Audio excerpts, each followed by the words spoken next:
صاحب ہم کچھ بھی کر لیں، ایک تاثر تو یہ بھی پایا جاتا نا کہ اگر امریکہ نے اپنا جو اسٹریٹجک ایلائی ہے وہ چن لیا ہے اور ان دیٹ کیس وہ بھارت ہے، اور بھارت ہم سے بڑا ملک ہے آبادی کے لحاظ سے بھی، مارکیٹ ان کی بڑی ہے، اکانومی ان کی بڑی ہے، منڈیاں ان کی زیادہ ہیں، افغانستان میں بھی امریکہ ایک سرٹن پالیسی رکھتا ہے، تو پھر ہم کچھ بھی کر لیں، ہم اپنے جتنے ڈپلومیٹس جو ہیں وہ ملک بھیج دیں، لابنگ کروا لیں، کچھ بھی کروا لیں، نیٹ گین وہ نہیں ہونے لگا سر. اور حکومت کے اکثر وزراء جو میرے پروگرام میں آتے ہیں وہ یہی ایک وہ مطلب ایک وہ روتے ہیں اس بات کے اوپر، وہ دلیل سے بھی بات کرتے ہیں، لیکن وہ کہتے ہیں ہم مجبور ہیں، ہم کیا کریں، کوئی ہماری سنتا نہیں ہے. بین الاقوامی سطح پر لوگوں نے اپنے کان بند کر لیے ہیں، امریکہ ہماری نہیں سننا چاہتا. اس کو کیسے کاؤنٹر کریں سر؟ یا پہلی تو بات جو انہوں نے فرمائی ہے میں اس سے اگری کرتا ہوں، لیکن میری ایک آبزرویشن ہے، اور میری آبزرویشن یہ ہے کہ جو ڈائریکشن ہے وہ بالکل کلیئر ہے. یہ ٹھیک کہہ رہے ہیں پریزیڈنٹ مشرف کے دور میں بھی ملیٹنٹس تھے، لیکن دیکھیے اگر آپ ایگزامن کریں president Musharraf, general Kayani, general Raheel Sharif, بالکل کلیئر ڈائریکشن ہے. اس وقت القاعدہ کو ٹیکل کیا گیا کیونکہ پاکستانی ریاست اتنی مضبوط نہیں ہے، جو سچی بات ہے ہمیں سمجھنا چاہیے، اور یہ میں بین الاقوامی برادری کو سمجھاتا تھا اس وقت اوپنلی اور کئی دفعہ کوائٹلی، کہ ہم ساروں کو ایک وقت جب 1979 سوویت یونین نے انویژن کی تو ساری دنیا بشمول امریکہ، یورپ، ساری دنیا اور اسلامی دنیا ہمارے پیچھے تھی اور کہہ رہی تھی واہ واہ کمال کر دیا. یہ ان کے ہیرو تھے. مجاہدین کو مجھ کہا جاتا تھا پیار سے، مجھ یعنی ہمارے بندے ہیں، مجھ جو ہیں وہ تو غائب ہو گئے جنیوا اکارڈز کے بعد، ہمارے کھاتے میں پڑے رہے، اور یہ میں ان کو سمجھاتا تھا جب ضرورت پڑتی تھی. اب ہمارے پاس یہ نہیں لگژری کہ امریکہ کی طرف ہم غائب ہو جائیں، ہماری جغرافیہ ہمیں اجازت نہیں دیتا. تو پہلا یہ کیا گیا under international pressure, president Musharraf نے چینج کی جس کا ان کو لوکلی بہت بڑی بھاری پرائس پے کرنی پڑی. القاعدہ کو ٹیک آن کیا. نمبر 2، اس کے بعد جنرل راحیل شریف آئے، یہ جنرل کیانی آئے. جنرل کیانی نے کلیئر کہا کہ جی جو انٹرنل تھریٹ ہے is greater than the external threat، اور سوات اور کچھ علاقوں میں انہوں نے آپریشنز کیے. اس کے بعد جنرل راحیل شریف آئے، انہوں نے بڑی کمپریہنسولی انفراسٹرکچر تباہ کر دیا جو نارتھ وزیرستان میں ساری دنیا کے دہشت گرد جا کے اکٹھے ہو گئے تھے. اب آپ یہ سمجھیں کہ یہ کام نہیں ہو رہا، نہیں ہو رہا، لیکن جو انٹرنیشنل کمیونٹی ہم سے ڈیمانڈ کر رہی ہے وہ بھی انسٹالمنٹس میں ہوگا، انکریمنٹلی ہوگا، اور اس کے لیے انیبلنگ انوائرنمنٹ ضروری ہے کہ بھارت کے ساتھ پاکستان کے میننگ فل ڈائلاگ ہو جس میں کشمیر کا ایسا حل ڈھونڈا جائے جو کشمیریوں کے لیے قابل قبول ہو اور پاکستان اور انڈیا کے لیے بھی ون ون ہو. اور سوری صاحب میں یہ بھی آپ سے پوچھنا چاہوں گی کہ دونوں شخصیات میں سے جو بھی صدر منتخب ہو کر آتا ہے، آپ کیا سمجھتے ہیں کہ امریکی پالیسیوں کا تسلسل برقرار رہے گا، یا کوئی کیا چھوٹی بڑی ایسی تبدیلی ہیں جو ہلیری کے منتخب ہونے پر یا ٹرمپ کے منتخب ہونے پر آپ دیکھتے ہیں؟ دیکھیے بات یہ ہے کہ پہلے تو پاکستان اور انڈیا اور افغانستان کی بات کرتے ہیں جو ہمیں زیادہ میٹر کرتے ہیں. جہاں تک پاکستان افغانستان کا، پاکستان اور ہندوستان کا تعلق ہے، کوئی بنیادی تبدیلی نہیں آئے گی اگر ہلری کلنٹن بن جائے صدر.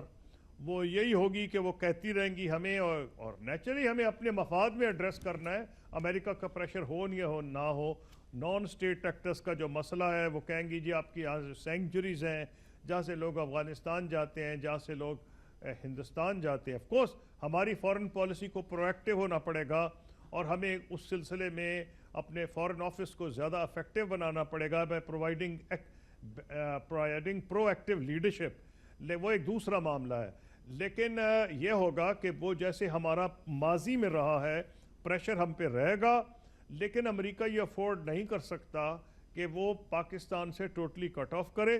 کیونکہ ابھی کتاب بھی 2013-14 میں آئی تھی ان کی ڈینیل مارکی کی نو ایگزٹ.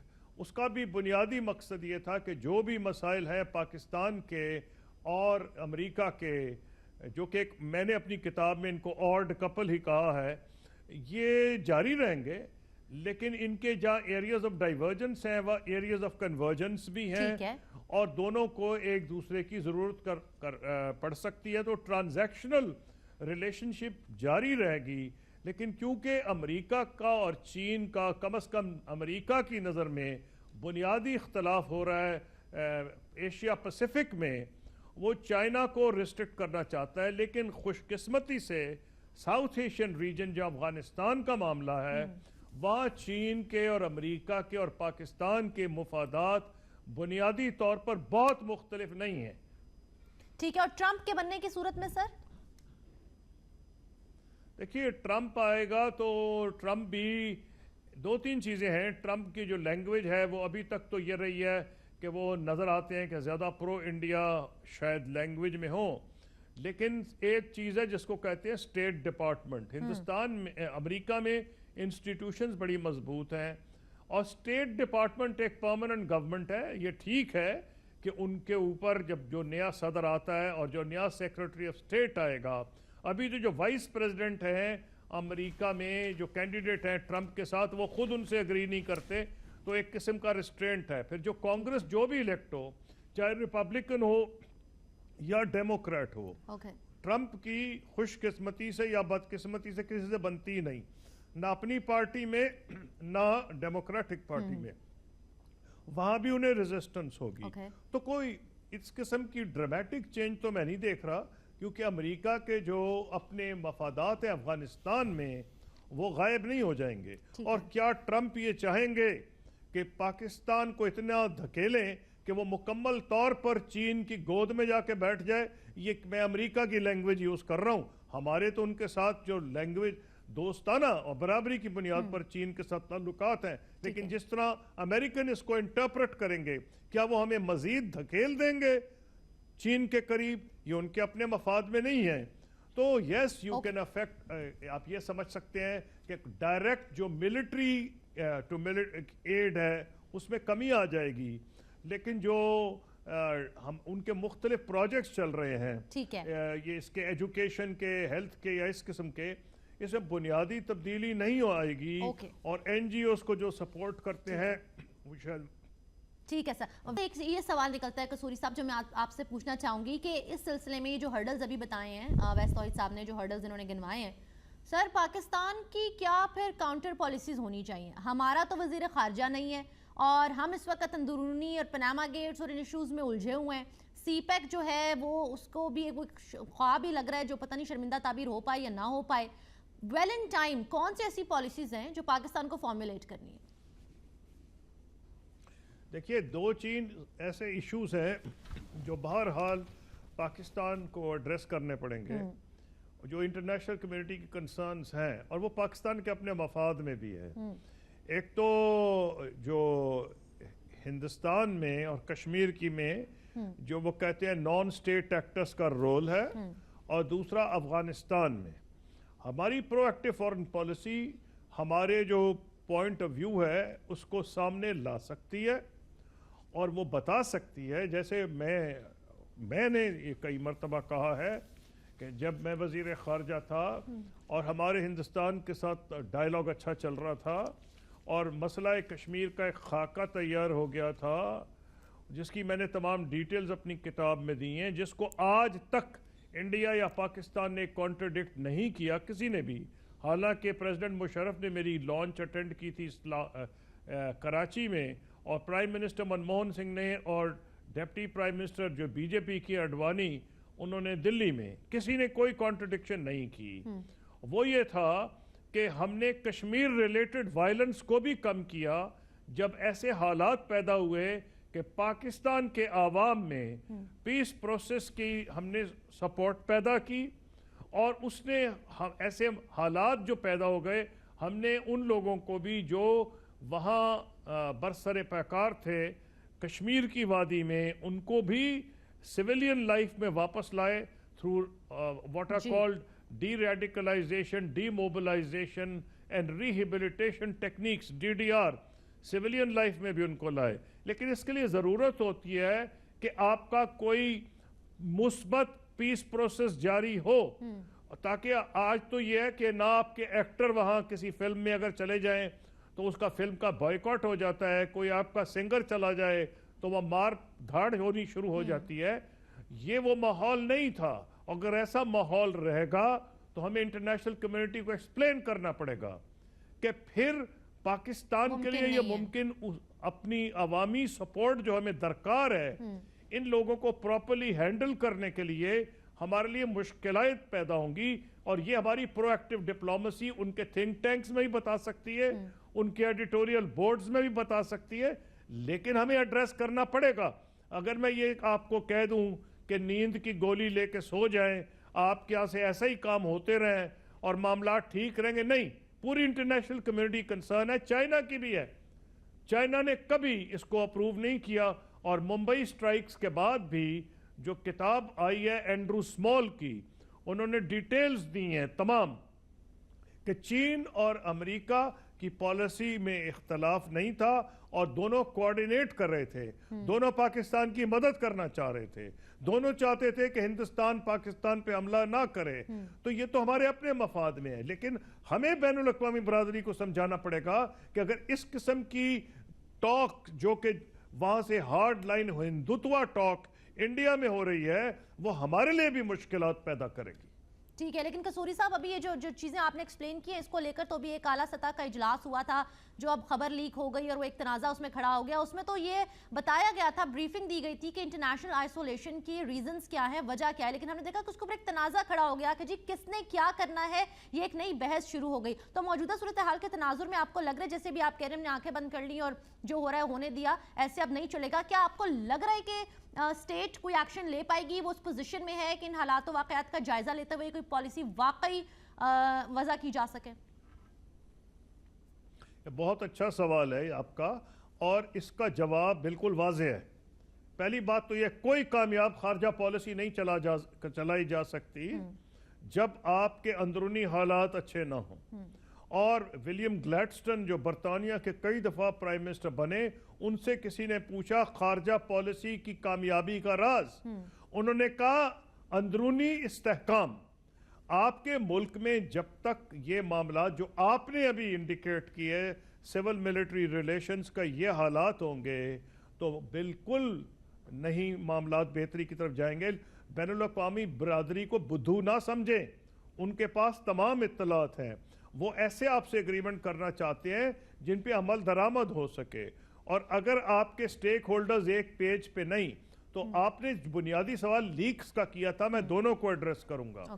پہلی بات تو یہ ہے کہ پرائم منسٹر نواز شریف صاحب کی جو کمزوری میں سمجھتا ہوں وہ یہ ہے کہ وہ لوگوں کو سٹیک ہولڈرز سے بات چیت نہیں کرتے.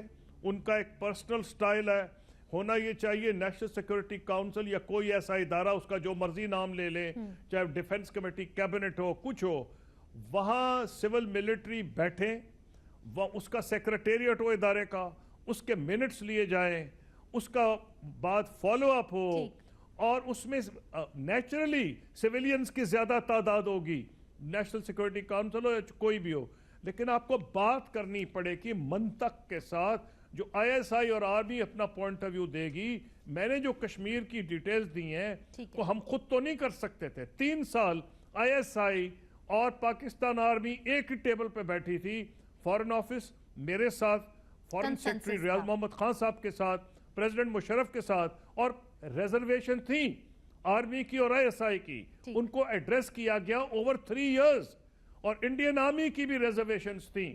تو میں آپ کو کہنے کی یہ کوشش کر رہا ہوں, جب تک کوئی آپ ایسا طریقہ کار نہیں اپنائیں گے. اور آپ نے کہا لیکس کی کہانی, لیکس میں یہ نہیں ہے کہ کسی کو اختلاف ہے کہ کیا ہونا اور نہیں ہونا. لیکس میں تو یہ اعتراض ہے کہ اگر سیکیورٹی کی میٹنگ ہوتی ہے تو کیا وہ بات وہیں رہے گی یا سارے پاکستان کے اخبارات میں آ جائے گی. یہ بات ہے وہاں, یہ ایشو نہیں ہے کہ جی کون کیا کہہ رہا ہے. بالکل ٹھیک ہے قصوری صاحب. اویس توحید صاحب, یہی میں آپ سے جاننا چاہ رہی تھی کہ جی اب امریکہ کے اندر ایک ظاہر سی بات ہے, ایک ایسی نیشن اپنا صدر منتخب کرنے جا رہی ہے جو ملیٹریلی اور ادروائز بھی سپر پاور کہلاتی ہے. وہاں تبدیلی آئے گی تو یہاں بھی تبدیلی آئے گی, لیکن اس تبدیلی سے نبردآزما ہونے کے لیے ہماری ریاست کتنی مستعد ہے, کتنی تیار ہے, ہماری کیا کاؤنٹر پالیسیز ہیں؟ دیکھیے, بات سب سے بڑی بات یہ کہ ایک پاکستان کی جو نئی ملٹری لیڈرشپ ہے اس نے ایک نیشنل ایکشن پلان کے بعد ایک واضح تو لڑائی کی ہے, چاہے وہ نارتھ وزیرستان ہو. ہاں یہ ضرور ہے کہ نیشنل ایکشن پلان پہ عمل درآمد کتنا ہوا اس پہ سوالیہ نشان ہے. میں اور آپ we can debate all night long. بات یہ کہ جو شدت پسندی ہے، انتہا پسندی ہے، دیکھیے مشرف صاحب کے زمانے میں بھی قصوری صاحب تھے، اس زمانے میں سب سے زیادہ جو الزام لگے ڈبل گیم کے اس زمانے میں لگے. 2002 کے اندر قبائلی علاقوں کے اندر القاعدہ اور طالبان فورن ملیٹنٹ بھرے ہوئے تھے. میں 60 دفعہ گیا ہوں، لیکن انہوں نے پہلی دفعہ ایڈمٹ کیا 2006 کے اندر پشاور کے گورنر ہاؤس کے اندر کہ جی ہمارے یہاں 6000 فورن ملیٹنٹس ہیں قبائلی علاقوں میں. بات یہ ہوتی ہے کہ ہم تاخیر سے جو بات کرتے ہیں، نہ مشرف صاحب کی بات ہے نہ کسی کی بات ہے، سکسیسو گورنمنٹس کا یہی ہوا ہے کہ جب ڈیسیجن لینا ہے اس وقت لینا ہے، دیر آئے درست آئے. اب جو بات ہو رہی ہے کہ غیر ریاستی عناصر، اس کے علاوہ آپ ایک متوازن فارن پالیسی جو ہے وہ مرتب نہیں کر سکتے، کیونکہ perception plays a very important role. Internationally ایک پرسیپشن ہے، کچھ پرسیپشن صحیح ہے، کچھ غلط ہے، لیکن جو صحیح ہے اس کو ہم ایڈریس کریں. 60,000 لاشیں یہاں پہ اٹھائیں اپنے آنگن کے اندر، تو یہاں پر جب تک if you have to get your house in order, you have to get your house in order. وہ اس کے اندر فوج بھی شامل ہے، اس کے اندر ہماری پوری ریاست اور پی ایم ایل این کی حکمراں جماعت، صوبائی حکومتیں، چاہے وہ بلوچستان کے اندر ہو، خیبر پختونخوا میں پی ٹی آئی کی ہے. اب وہ پہلے طالبان سے بات کرنے کی بات کرتے تھے، دیکھیں نا کتنا بڑا تعداد ہے. پہلے آپ طالبان سے بات کرنا چاہ رہے تھے، اب خیبر پختونخوا کے اندر ہے، ان کا اس کے خلاف لڑائی میں پاکستان پیپلز پارٹی صوبہ سندھ کے اندر. تو بات یہ ہے کہ جب یہ ساری ملیں گے اس کے بعد ہوگا، لیکن اس کے لیے ایک متوازن اور فار سائٹڈنیس کے ساتھ خارجہ پالیسی ہونی پڑے گی. وہ صرف انڈیا اور افغانستان سینٹرک نہیں ہونی چاہیے. وہ کہتے ہیں نا ستاروں سے آگے جہاں اور بھی ہے. تو آپ چائنا سے ہمارا دوست ملک ہے، ہمارا اسٹریٹجک الائی ہے، اس کے سارے ایک ہی انڈے باسکٹ میں نہیں ڈالنے چاہیے. میرے خیال میں آج کل کی جو فورن پالیسی ہے وہ اسٹریٹجک بھی ہوتی ہے لیکن اکنامک انٹرسٹ کے ساتھ بھی ہوتی ہے، اپنے ریاست کے. میں یہی بات کرنا چاہتا ہوں.